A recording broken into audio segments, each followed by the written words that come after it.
Why do I and APD prefer to work using the term empirical value delivery as opposed to agile? Well, there's two parts to that.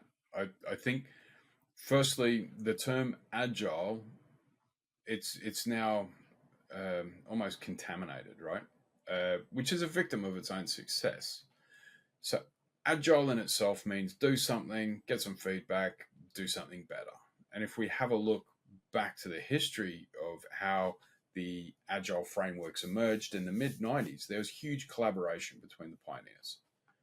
And they were sharing ideas and talking about things. And that's when conferences were really helping explore ideas and share them.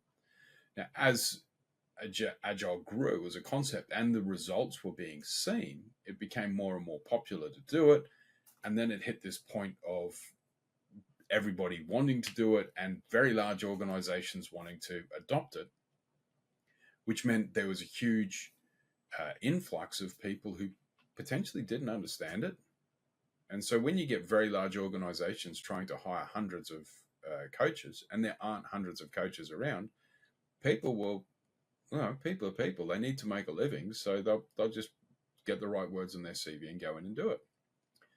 Now, as a result of that, I think there's been a lot of organizations that have invested a huge amount of money in agile adoptions, and they haven't worked because the executive leadership didn't support it fully. They didn't get rid of impediments. They still wanted their classic control structures. They weren't willing to embrace value-based empirical delivery approach. It was tried to, it was a mismanaged project in terms of transformation, whatever. So basically, if I spend money and I don't get what I want, I'm going to be unhappy about that. The second thing is that the term agile is in fact diffuse.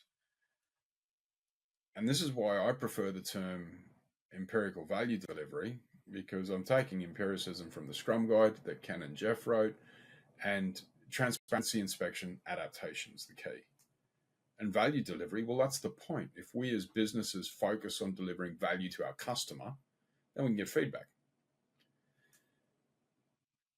And then we can inspect and adapt. Now, you shouldn't be doing agile for agile's sake. Like, no one does Scrum for Scrum's sake, or, you get no brownie points for doing Kanban or applying the techniques of extreme programming. The whole point is to deliver something that is going to help your customer or client, and then use a feedback loop to attenuate on that. And if it doesn't work, try something else. Now, with the influx into Agile when it was going through its boom period, there are a lot of people who didn't understand the core principles, weren't connected with that deep understanding that effectively it's get something done, get some feedback, try something else in a compassionate way using values such as the Scrum values. And so what we ended up with a lot of mechanistic Agile, and it didn't really work because you then had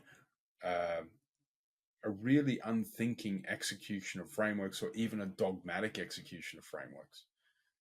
And then people started to vary it because they didn't understand the real intent of it. So you end up with half-hour daily stand-ups, taking out accountabilities, not really getting value done, not resolving impediments, not tackling organizational challenges. So we ended up with Agile not delivering. So reframing it as empirical value delivery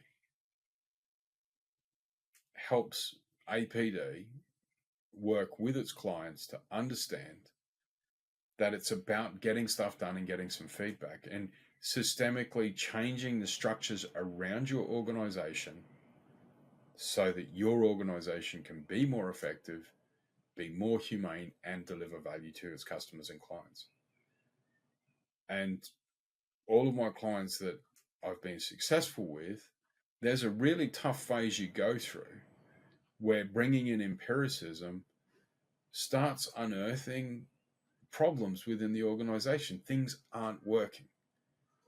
And there's two ways to deal with that. You can either try and bury it, which is the opposite of transparency, or accept that this is actually agility working, that you're surfacing systemic problems and then you have to go after and resolve them. And if you don't resolve them, it's going to disrupt, delay, and potentially derail your agile adoption. How are you using values? What does that mean to you?